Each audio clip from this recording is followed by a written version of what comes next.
Well, with the national spotlight surrounding Kentucky and the potential of current governor Andy-Beshear, there are questions surrounding the future of the state and who could take over.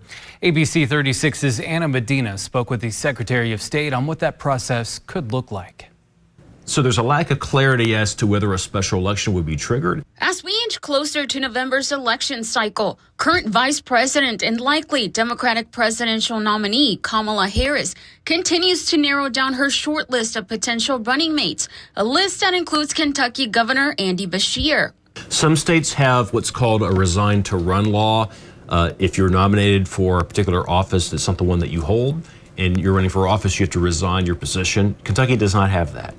So if Governor Beshear were nominated by his party to run for vice president, he would still be the governor of Kentucky, and he would be unless and until he resigned his office or assumed another office that's inconsistent with his ability to serve in this office.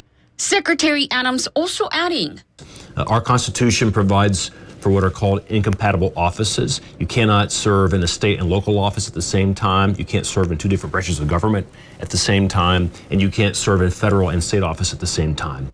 As Harris continues to mull her VP pick, questions continue to linger in the Commonwealth about what could come next if Beshear gets that call. If the governor were to vacate his position, then his duties would fall to Jacqueline-Coleman, our lieutenant governor. She would have all the powers the governor has, the power to call special sessions, the power to sign bills into law, the power to appoint staff within the administration.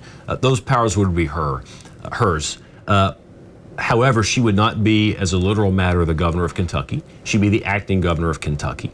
Adams says what could happen is unprecedented, and that it would be hard for the legislature to clarify any rules moving forward unless the Constitution is amended. The Kentucky Constitution was first adopted in 1792. The current Kentucky Constitution was adopted in 1891.